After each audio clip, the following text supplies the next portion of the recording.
விஜய் திணறிட்டாராமே. சரியான நேரத்தில் சீனுக்குள் வரும் அமித்ஷா. ரெடியான ரிப்போர்ட் என்ன ஆகும்? கரூர் வழக்கில் சிபிஐ நடத்தி வரும் விசாரணை தொடர்பாக அதிகாரப்பூர்வமற்ற ரிப்போர்ட் ஒன்று உள்துறை அமைச்சர் அமித்ஷாவிடம் சமர்ப்பிக்கப்படலாம் என்று கூறப்படுகிறது. அமித்ஷா இந்த விவகாரங்களை தீவிரமாக கவனித்து வருவதாக கூறப்படுகிறது. சிபிஐ என்பது தனி அமைப்பு அல்ல, அது டெல்லி போலீசாரின் கீழ் உள்ள அமைப்பு. டெல்லி போலீசார் அங்கு மாநில அரசு கட்டுப்பாட்டில் இல்லை, மாறாக மத்திய உள்துறை அமைச்சகத்தின் கட்டுப்பாட்டில் உள்ளது. இதை கட்டுப்படுத்தும் அமைச்சர் அமித்ஷா சிபிஐ விசாரணை குறித்த அப்டேட்டுகளை ஆய்வு செய்ய முடியும். அந்த வகையில்தான் கரூர் வழக்கில் சிபிஐ நடத்தி வரும் விசாரணை தொடர்பாக அதிகாரப்பூர்வமற்ற ரிப்போர்ட் ஒன்று உள்துறை அமைச்சர் அமித்ஷாவிடம் சமர்ப்பிக்கப்படலாம் என்று கூறப்படுகிறது.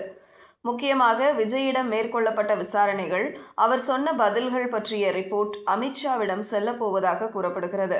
விஜய் இந்த விசாரணையில் கொஞ்சம் திணறிவிட்டதாக டெல்லி தரப்பு வட்டாரங்கள் தெரிவிக்கின்றன. முக்கியமாக கரூர் வழக்கில் விஜய் சாட்சி என்பதில் இருந்து சந்தேகத்திற்கு உரியவராக மாறியுள்ளார் என்று கூறப்படுகிறது. அதாவது விட்னஸ் என்று அழைக்கப்பட்ட விஜய் அவரின் பதில்கள் காரணமாக சஸ்பெக்ட் என்று மாறியதாக கூறப்படுகிறது. விஜய் அளித்த பதில்களே இதற்கு காரணம். முக்கியமாக திருச்சியில் இருந்து விஜய் கரூர் வர தாமதமானது ஏன் என்று கேள்வி கேட்கப்பட்டது என்று கூறப்படுகிறது. இதற்கு விஜய் ரோடு வளைவு நெளிவாக இருந்தது என்று கூறியுள்ளார். அந்த சாலையில் தேசிய ஹைவே இருந்தும் கூட விஜய் இதை கூறியுள்ளார் என்று கூறப்படுகிறது.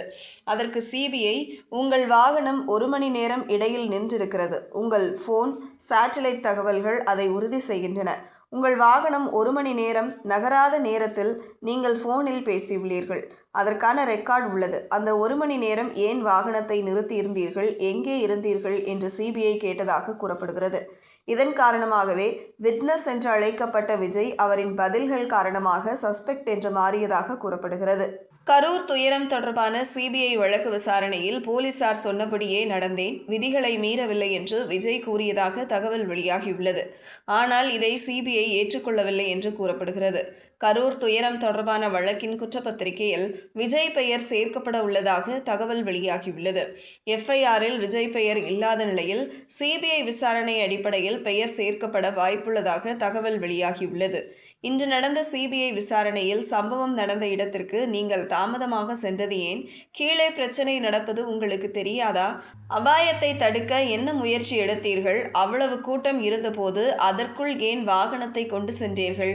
நெரிசல் அபாயம் இருப்பதாக எப்போது உணர்ந்தீர்கள்? கீழே பிரச்சனை இருப்பது உங்களுக்கு தெரியாதா? போலீஸ் வேண்டாம் என்று சொன்ன போதும் அதை மீறி உள்ளே ஏன் சென்றீர்கள் என்று சிபிஐ அடுக்கடுக்கான கேள்விகளை எழுப்பியுள்ளது. இந்த கேள்விகளுக்கு பதிலளித்த விஜயின் அடிப்படையில்தான் இந்த வழக்கின் குற்றப்பத்திரிகையில் விஜய் பெயர் சேர்க்கப்பட உள்ளதாக தகவல் வெளியாகியுள்ளது. போலீசார் உங்களிடம் எப்போது போகச் சொன்னார்கள்? போலீசார் சொன்னபடி செய்தீர்களா? கீழே ஆம்புலன்ஸ் வரும் சூழல் இருந்தபோது நீங்கள் என்ன செய்து கொண்டிருந்தீர்கள்? ஆம்புலன்ஸ் வரும்போதே ஏன் நீங்கள் பேச்சை நிறுத்தவில்லை? நீங்கள் சொல்வதற்கான ஆதாரங்கள் இருக்கிறதா என்றெல்லாம் சிபிஐ கேள்விகளை எழுப்பியுள்ளது. கரூர் துயரம் தொடர்பான சிபிஐ வழக்கு விசாரணையில் போலீசார் சொன்னபடியே நடந்தேன், விதிகளை மீறவில்லை என்று விஜய் கூறியதாக தகவல் வெளியாகியுள்ளது.